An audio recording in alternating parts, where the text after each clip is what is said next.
चाहे NH 75 का मामला हो चाहे बाईपास का।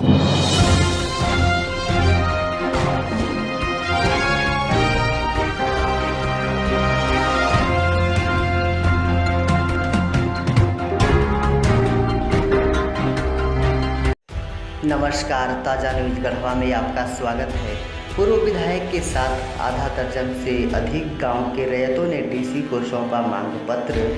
हमारे संवाददाता रामकृपाल कुमार की रिपोर्ट। अधिग्रहित भूमि का उचित मुआवजा देने की आवाज़ मिलने के बाद ही योजना में काम होने देंगे ग्रामीण। गढ़वा NH 75 सड़क का चौड़ीकरण और बाईपास सड़क के निर्माण में कुछ प्रशासनिक पदाधिकारी, संवेदक और स्थानीय जनप्रतिनिधि की मिलीभगत से रैयतों का अधिग्रहित भूमि का मुआवजा के लिए औने पौने दाम के अनुसार आकलन किया गया है।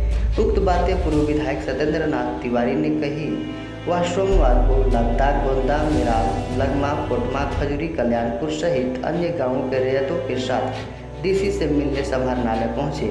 रैयतों ने भी डीसी के नाम आवेदन देकर योजना में अधिग्रहित भूमि का मुआवजा की राशि भूमि अधिग्रहण कानून के तहत भूमि का बाजार मूल्य के 4 गुना राशि के अनुसार कराने की मांग की है।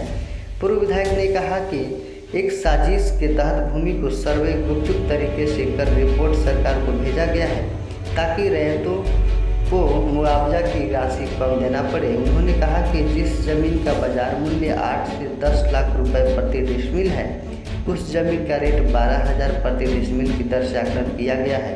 उन्होंने कहा कि एक तरफ केंद्र की भाजपा सरकार ने रैयतों के हित में भूमि अधिग्रहण कानून बनाकर बाजार मूल्य और सर्किल मूल्य दोनों में जो अधिक होगा उस दर से 4 गुना अधिक मुआवजा देने का प्रावधान किया है, लेकिन कुछ भ्रष्ट अधिकारी रैयतों को इस कानून का लाभ से लेने से वंचित करने का प्रयास कर रहे हैं। उन्होंने कहा कि कानून में स्पष्ट है कि जब तक योजना में अधिग्रहित किए गए भूमि के रैयतों का मुआवजा नहीं मिल जाता है, तब तक योजना में काम शुरू नहीं होगा। इन दोनों योजना के क्रियान्वयन में भू अर्जन विभाग ने खुलेआम गाइडलाइन उल्लंघन किया है।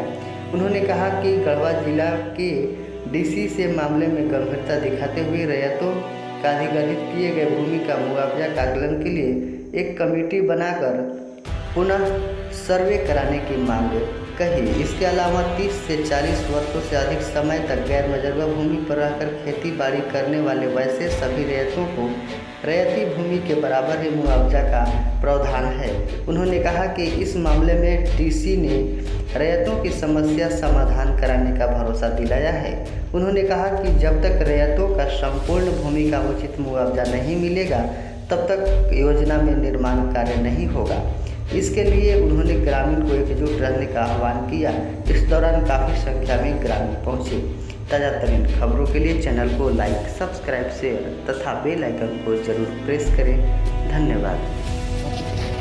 चाहे NH 75 का मामला हो चाहे बाईपास का मामला हो, प्रशासनिक पदाधिकारी NH संवेदक के मिली भगत से औने पौने दाम पर रैयत का जमीन लूटने के नियम से एक गोपनीय गुपचुप तरीका से छुप करके एक सर्वे करके और गलत रिपोर्ट सरकार को इनके द्वारा सौंपा गया। अब जिस जमीन का मूल्य होना चाहिए 10 लाख रुपए डिसमिल, उसको ये लोग दिखाता है 12,000 रुपये डिसमिल। थोड़ा मोड़ा का फर्क लग रहा था तो लोग बर्दाश्त भी करते। सबको पता है कि नरेंद्र भाई मोदी जी ने एक कानून बनाया है, भूमि अधिग्रहण कानून बनाया है और रैयत के पक्ष में बनाया है। उसमें स्पष्ट दर्शाया है उस कानून में उन्होंने कि भाई कोई भी किसान का, रैयत का अगर भूमि का अधिग्रहण होगा तो वहाँ पर एक सर्वे होगा।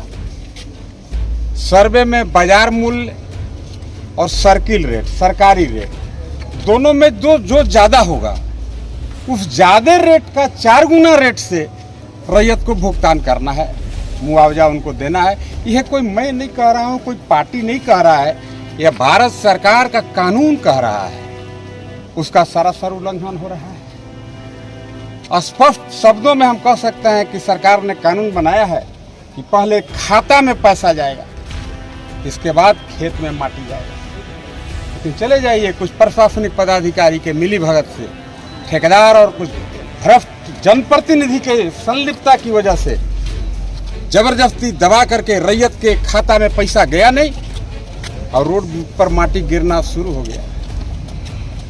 इन्हीं सब समस्या को लेकर के चाहे लादाग हो, चाहे गोंदा हो, चाहे मेराल हो, चाहे लगमा पोटमा हो या कल्याणपुर हो, इन सभी गांव के एक प्रतिनिधि मंडल खास करके आप उपायुक्त से मिल करके अपनी बातों को काफ़ी इन्होंने संजीदगी तरीके से रखने का काम किया।